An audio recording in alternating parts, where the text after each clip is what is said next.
Hello दोस्तों, स्वागत है आप लोगों का हमारे यूट्यूब चैनल में। तो दोस्तों, जैसे कि हमने लास्ट टाइम पे वीडियो डाली थी तो आप लोग के बहुत ढेर सारे क्वेश्चंस हैं। और जैसे कि आप लोगों को पता है कि उत्तराखंड जो कोऑपरेटिव है, यहाँ पे रिक्रूटमेंट इसकी वेबसाइट में आप लोग देखेंगे कि अपलोड नहीं की गई है। ये इसका एक रीज़न ये है कि ये फैक्ट तो नहीं है, लेकिन आप लोग देख सकते हैं ये जो पेज है जो हमने आप लोगों से डिस्कस किया, ये पेज उत्तराखंड के जो वेबसाइट है cooperative.uk.gov.in पे आप लोग यहाँ पे देख सकते हैं कि यहाँ पे आप लोगों को ये जो मैं डिस्कशन कर रहा हूँ इस वेबसाइट में आप लोगों को मिल जाएगा न्यूज़ सेक्शन में जाके। अब अभी तक का आप लोग का विज्ञापन क्यों नहीं जारी किया गया है, तो आप लोग यहाँ देखेंगे विज्ञापन प्रकाशन की जो तिथि है, हालांकि उन्होंने 14 मार्च बोली गई है, लेकिन जो आरंभ करने की जो तिथि है दोस्तों वो है 1 अप्रैल से। तो आप लोगों का जो ये फॉर्म स्टार्ट होने वाला है वो होगा 1 अप्रैल को। तो आप लोग याद रखें। अब ऐसा हो सकता है कि 1 अप्रैल है तो ये 14 को तो इन्होंने निकाला नहीं, तो पॉसिबिलिटी है कि 1 से पहले-पहले आप लोगों को दिख जाएगा पूरा एडवर्टाइज़मेंट, क्या इसकी सारी चीज़ें हैं, नियम शर्तें, सारी चीज़ें आप लोगों को दिख जाएँगी। और ऐसा भी हो सकता है 1-2 दिन में आप लोगों को ये देखने के लिए मिल सकता है। हालाँकि जिस पेज की हम लोग बात कर रहे हैं उस पेज को मैं ब आप लोगों से पहले भी बोल चुका हूँ कि आप लोग इस वेबसाइट में जाके देख सकते हैं, और ये फैक्ट नहीं है, ये रियल है। जल्द ही आप लोगों को 233 पोस्ट मिलेंगी। अब यहाँ पे जो कन्फ्यूजन है इस वीडियो में हम लोग सारे कन्फ्यूजन आप लोग के दूर करने वाले हैं। जैसे कि काफ़ी लोग बोल रहे हैं एज क्राइटेरिया क्या है, कंप्यूटर एप्लीकेशन या फिर न्यूनतम शैक्षणिक अर्हता क्या है। इस बार हम लोग फीस में भी डिस्कशन करेंगे, पूरा विज्ञापन जो लास्ट टाइम पे निकाला था आयोग ने उसको डिस्कस करेंगे, ताकि आप लोग की जो भी डाउट है वो आप लोग के दूर हो जाएंगे। एग्जामिनेशन क्या पैटर्न रहने वाला है, वो सारी चीज़ें हम लोग डिस्कस करने वाले हैं इस वीडियो में। तो आप लोग ध्यान से हमारी वीडियो को जरूर देखें, और आई होप आप लोग के जितने भी क्वेश्चन चल रहे होंगे वो इस वीडियो को देखते हुए आप लोग के सारे क्वेश्चन डाउट जो है रिजॉल्व हो जाएंगे। तो दोस्तों, हम लोग ने बात करी कि यहाँ पे जो पोस्ट निकलने वाली हैं ओवरऑल कितने टाइप से हैं, आप लोग देख सकते हैं। लिपिक की है यानी कैशियर की है, आप लोग की जूनियर जो है शाखा प्रबंधक की है, वरिष्ठ शाखा प्रबंधक की है, और जो है सहायक प्रबंधक अलग है। वर्ग तो इसमें भी वर्ग बने हुए हैं, और प्रबंधक की अलग है। तो आप लोग देख सकते हैं इस प्रकार से आए टोटल ओवरऑल 233 पोस्ट हैं। अब इसमें क्या नियम शर्तें हैं, सारी चीज़ें देखिए। इसमें जो विज्ञप्ति, अभी तो ये सिर्फ विज्ञप्ति है। आई होप हो सकता है कि एक आध दिन में या फिर एक से पहले एनी हाउ आप लोगों को ये विज्ञापन देखने के लिए मिल जाएगा कम्प्लीटली। फिलहाल हम लोग जो इससे पहले विज्ञापन जारी किया गया था उस विज्ञापन को देखते हैं, और उससे समझते हैं कि जो आप लोगों के डाउट हैं वो सारे क्लियर करेंगे, जो भी आप लोग के क्वेश्चन थे। चलिए देखते हैं उसको। तो देखिए दोस्तों, ये लास्ट टाइम पे Uttarakhand cooperative institutional service board के द्वारा निकाला गया था, जो कि डिस्ट्रिक्ट कोऑपरेटिव बैंक ही आप लोगों के उत्तराखंड के हर डिस्ट्रिक्ट में आप लोगों को मिलेंगे। तो आप लोग देख सकते हैं सेम इसी प्रकार से आप लोगों का जो है 2019 अप्रैल में आप लोग देखेंगे ये आया था। और इस पे हम लोग देखेंगे कि जो आप लोगों के डाउट्स हैं और किस प्रकार से इसमें पार्टिसिपेटिंग कौन कौन से डिस्ट्रिक्ट कोऑपरेटिव हैं आप लोग देख सकते हैं।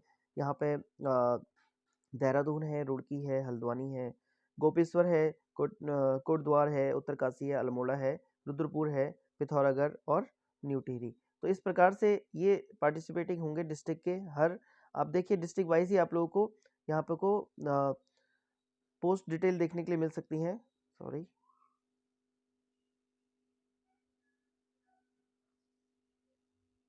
आप लोगों को डिस्ट्रिक्ट वाइज ही जिस प्रकार से लास्ट टाइम पे डिस्ट्रिक्ट वाइज आई थी उसी प्रकार से आप लोगों को ये पोस्ट डिटेल मिल सकती हैं। आप लोग देख सकते हैं उधम से जिले वाइज या फिर जो बैंक है इनके, जहाँ जहाँ अभी मैंने बात करी। तो ये बैंक है 10 जिलों में इनके बैंक है, और कहाँ कहाँ है 10 जगह इनके जो सेंटर है मेन मेन वहाँ पे है। और आप लोग देखेंगे जैसे यहाँ पे कलर कम कैशियर है। तो इसी प्रकार से आप लोगों का जितने टाइप की पोस्ट हैं उतनी उतनी जॉब देखने के लिए आप लोगों को इसमें मिलेंगी। चलिए देखते हैं हम लोग। फिलहाल आप लोगों का जो इम्पोर्टेंट है क्वालिफिकेशन को लेकर। अच्छा, बहुत लोग बोल रहे थे कि हम लोग बाहर के हैं तो इसको फिल कर सकते हैं, नहीं कर सकते हैं।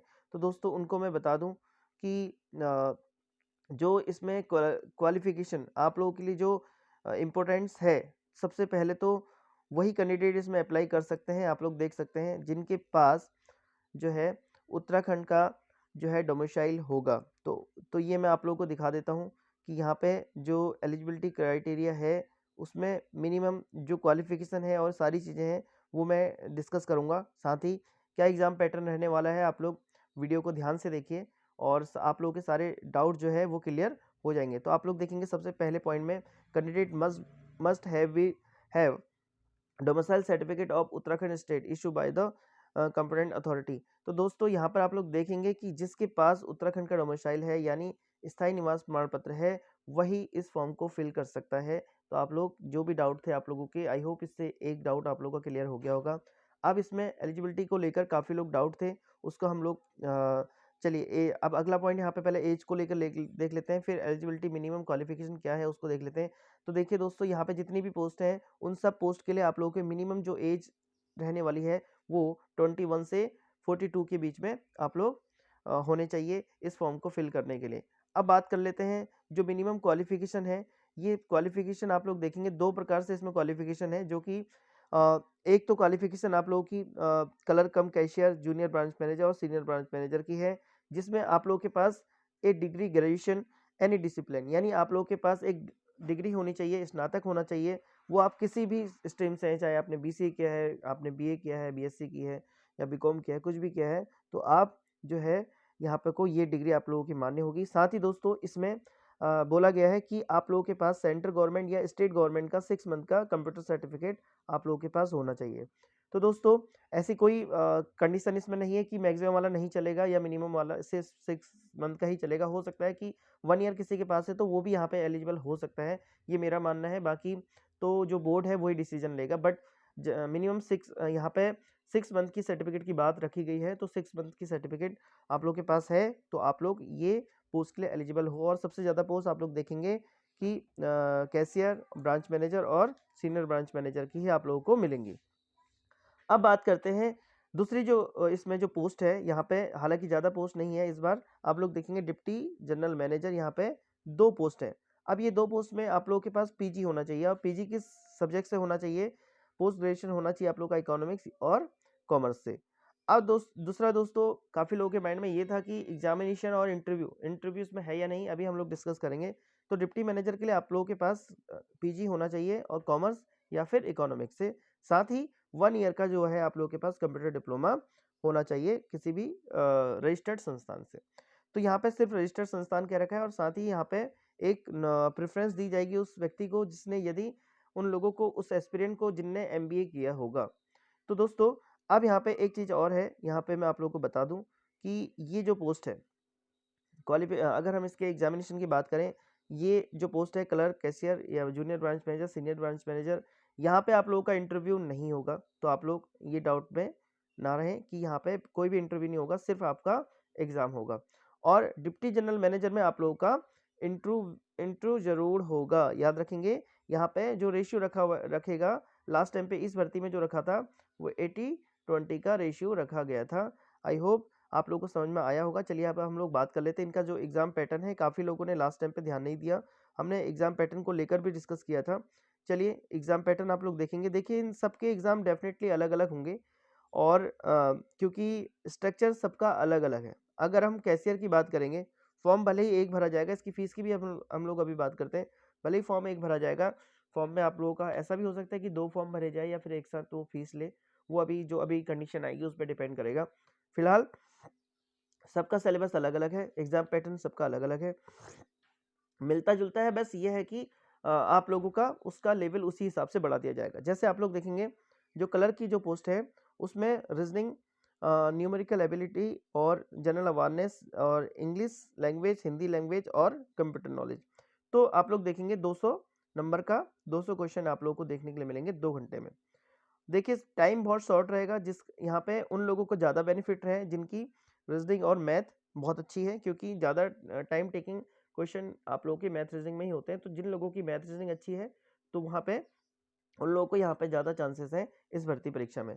अब जूनियर ब्रांच मैनेजर में भी आप लोग देखेंगे दोस्तों, यहाँ पे जो हम लोग देखें कि सेकंड पे न्यूमेरिकल एबिलिटी की जगह पे यहाँ पे क्वांटिटी एप्टीट्यूड रख दिया गया है, बाकी वही सारी चीज़ें आप लोग देखेंगे जूनियर ब्रांच मैनेजर के लिए। फिर सीनियर ब्रांच मैनेजर के लिए भी आप लोग देखेंगे यहाँ पे क्वांटिटी एप्टीट्यूड के साथ साथ डाटा इंटरप्रिटेशन भी आप लोगों का ऐड कर दिया गया है सीनियर ब्रांच मैनेजर के लिए। डिफरेंस बस आप लोगों के जो है सीरियल नंबर 2 में ही किया गया है, जहाँ पे क्वांटिटी एप्टीट्यूड या रीजनिंग वाले पार्ट में ही आप लोगों का क्वांटिटी और न्यूमेरिकल और आप लोगों का डाटा इंटरप्रिटेशन, बस इसी में आप लोगों का जो है चेंजेस किया गया है। लेकिन ये होगा कि जैसे ही बड़ी पोस्ट है उस पोस्ट में उसका लेवल उतना ही हाई रहने की उम्मीद है। देखिए, अब बात करते हैं डिप्टी मैनेजर की। यहाँ पे भी सेम है जैसे सीनियर मैनेजर का है, बट यहाँ पे इंटरव्यू भी आप लोगों को फेस करना पड़ेगा। चलिए मैं इंटरव्यू वाला स्लाइड भी आप लोगों को दिखा देता हूँ। आई होप आप लोगों के क्वेश्चन जितने भी क्वेश्चन चल रहे थे आप लोगों के काफ़ी अच्छा फीडबैक मिला लास्ट टाइम पे जो वीडियो हमने अपलोड करी है। तो अब इसमें जितने क्वेश्चन आ रहे थे ये एक के क्वेश्चन नहीं थे, तो ये सभी के क्वेश्चन है मैक्सिमम, और आप लोगों को और भी जो डाउट है वो आप लोगों के इस वीडियो से क्लियर हो गए होंगे। बाकी एग्जाम सेंटर के बारे में हमने इससे पहले वाली वीडियो में बात कर ली थी। हो सकता है इस बार चेंजेस मिलेंगे आप लोगों को इस एग्जाम सेंटर में। अब यहाँ पे इंटरव्यू जो है देखिए, आप लोग देखेंगे यहाँ पे स्पेशली बोल रखा है interview for the post of deputy general manager.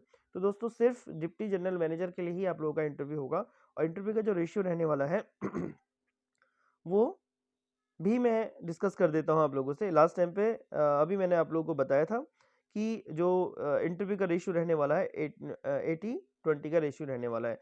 यानी आप लोगों का 80 जो है वो है आप लोगों का एग्जामिनेशन, जो आप लोगों का टेस्ट होगा उसको उसी हिसाब से वो रेशियो रेशनल कर देंगे, और 20% आप लोगों का इंटरव्यू रहेगा। अब देखिए दोस्तों, अब फीस की हम लोग बात कर लेते हैं यहाँ पे। चलिए, अगर हम लोग फीस की बात करें तो लास्ट टाइम पे जो फीस रखी गई थी वो रखी गई थी जो है 1000 ऑल कैंडिडेट के लिए, SC ST PW के लिए जो रखी गई है वो 750 रुपये रखी गई थी लास्ट टाइम पे। इस बार हो सकता है कुछ भी चेंजेस दिखाई दे सकता है, क्योंकि ये अब IBPS होगा, IBPS के माध्यम से होगा तो जल्दी आप लोग का एग्जाम होगा। और आप लोग अगर आप लोग के पास जो क्वालिफिकेशन है ओवरऑल, ये जो भी क्वालिफिकेशन हमने डिस्कस करी आप लोगों से, अगर ये क्वालिफिकेशन है तो आप लोग अपनी तैयारी अच्छी रखें, क्योंकि IBPS के माध्यम से पेपर होगा तो ये जल्दी हो जाएगा, जल्दी इसका रिजल्ट आएगा, जल्दी ही आप लोग का जो है चयन हो जाएगा। तो ये आप लोग के पास एक एनर्जेटिक विज्ञापन है। अगर आप लोग की मैथमेटिक और रीजनिंग अच्छी है और इंग्लिश और हिंदी में दोनों में इक्वली कमांड है, तो हम लोग देखेंगे कि मैथ रीजनिंग जिसका ज़्यादा पोर्शन अच्छा होगा उसको यहाँ पे बेनिफिट मिलने का ज़्यादा संभावना है। तो इसलिए आप लोग अगर एलिजिबल हैं तो आप लोग अच्छे से तैयारी करें, आप लोगों को ज़रूर सफलता मिलेगी। ऑल द बेस्ट दोस्तों। अब आई थिंक आप लोग के कोई भी सवाल जवाब जितने भी चल रहे थे मन में वो पूरे हो गए होंगे, और जल्द ही ये विज्ञापन देखने के लिए मिलेगा। फिर हम लोग अगर आ जाएगा विज्ञापन तो फिर डिस्कशन करेंगे। आप लोग के कोई डाउट है तो आप लोग ज़रूर कमेंट कीजिएगा, और अगर आप लोगों को ये वीडियो पसंद आई है तो प्लीज़ लाइक शेयर और सब्सक्राइब जरूर कीजिएगा। फिर मिलते हैं अगली महत्वपूर्ण वीडियो के साथ। धन्यवाद।